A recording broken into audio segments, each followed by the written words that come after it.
നമുക്ക് വ്യക്തിപരമായി ഓരോരുത്തർക്കും പല ആശയങ്ങളും പല വിശ്വാസങ്ങളും അതിൻ്റെ ഭാഗമായുള്ള നടപടികളും ഉണ്ടായേക്കാം. പക്ഷെ സർക്കാർ പരിപാടി എന്ന് പറയുമ്പോൾ സർക്കാർ അംഗീകരിച്ചിട്ടുള്ള പൊതു ബിംബങ്ങൾ മാത്രമേ അവിടെ ഉണ്ടാകാൻ പാടുള്ളൂ. അതിൽ നിന്ന് വ്യത്യസ്തമായൊരു നില വന്നതുകൊണ്ടാണ് അതിനോട് യോജിപ്പില്ല എന്ന് കൃഷിമന്ത്രി രാജ്ഭവനെ അറിയിച്ചത്. അത് പിന്നീട് ഗവർണർക്കും ബോധ്യപ്പെട്ടു എന്നാണ് തോന്നുന്നത്. കാരണം പിന്നീട് അതിലൊരു വിശദീകരണം വന്നത് ഔദ്യോഗിക പരിപാടികളിൽ ഇത്തരത്തിലുള്ള ഒരു ചിഹ്നവും വെക്കില്ല എന്ന് തന്നെ അറിയിക്കുന്ന നില രാജ്ഭവന്റെ ഭാഗത്തുനിന്നുണ്ടായിട്ടുണ്ട്. അത്തരമൊരു പ്രസ്താവന നൽകുന്നതിനിടയായത് ഈ സ്വീകരിച്ച നടപടിയിൽ എന്തോ അപാകതയുണ്ട് എന്ന് അദ്ദേഹത്തിന് തന്നെ ബോധ്യപ്പെട്ടത് കൊണ്ടായിരിക്കുമല്ലോ.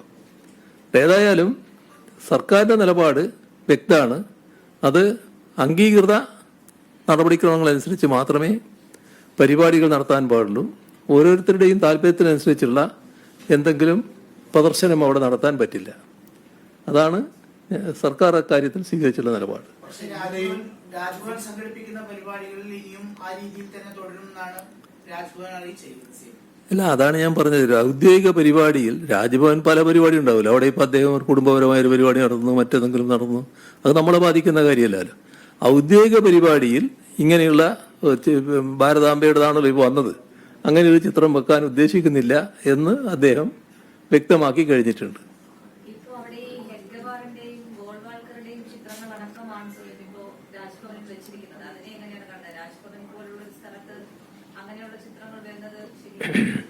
അതാണ് നാം കാണേണ്ട ഒരു വിഷയം. ഇവിടെ രാജ്ഭവൻ എന്ന് പറയുന്നത് നമ്മുടെ രാജ്യത്തെ ഒരു പ്രധാനപ്പെട്ട ഭരണ കേന്ദ്രമാണ്. അതുമായി ബന്ധപ്പെട്ട് സ്വീകരിക്കുന്ന നടപടികൾ, അവിടുത്തെ പൊതുവായ പ്രദർശിപ്പിക്കുന്ന വസ്തുക്കൾ, അതിൻ്റെ ചിഹ്നങ്ങൾ, അതെല്ലാം പൊതുവിൽ നമ്മുടെ രാജ്യത്തിന് അംഗീകരിക്കാൻ കഴിയുന്ന ഒന്നായിരിക്കണം, ഭരണഘടനാനുസൃതമായിരിക്കണം എന്നർത്ഥം. ഇവിടെ RSS നമ്മുടെ രാജ്യത്ത് കുറേ കാലമായിട്ട് പ്രവർത്തിച്ചുകൊണ്ടിരിക്കുന്ന ഒരു സംഘടനയാണ്.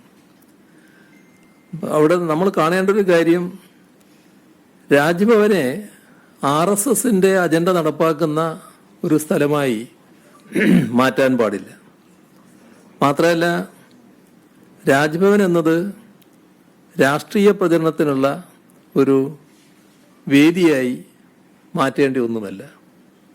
ഇത്തരമൊരു പ്രവണത അത് ഭരണഘടനയോടുള്ള വെല്ലുവിളിയായിട്ട് മാത്രമേ കാണാൻ കഴിയൂ.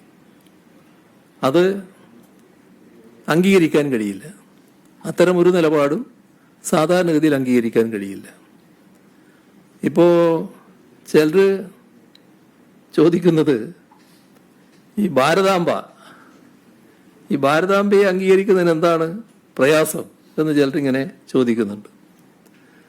നമ്മൾ കാണേണ്ടത് നമ്മുടെ ഭരണഘടന ഉയർത്തിപ്പിടിക്കുന്ന ഒന്നല്ല ഈ ഭാരതാംബ എന്ന ചിത്രീകരണം.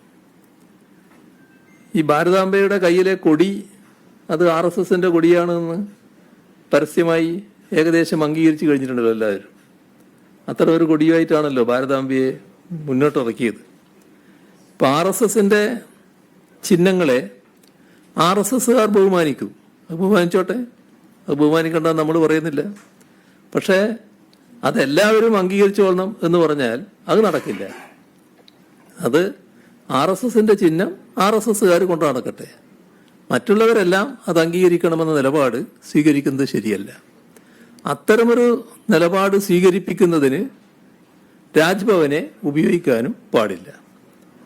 നമ്മുടെ ജനാധിപത്യത്തിൻ്റെ ആധാരശിലയാണല്ലോ ഭരണഘടന. ഈ ഭരണഘടനയോട് ഉള്ള RSSന്റെ നിലപാട്, സമീപനം, ഇതൊക്കെ എല്ലാവർക്കും അറിയാവുന്ന കാര്യമാണല്ലോ.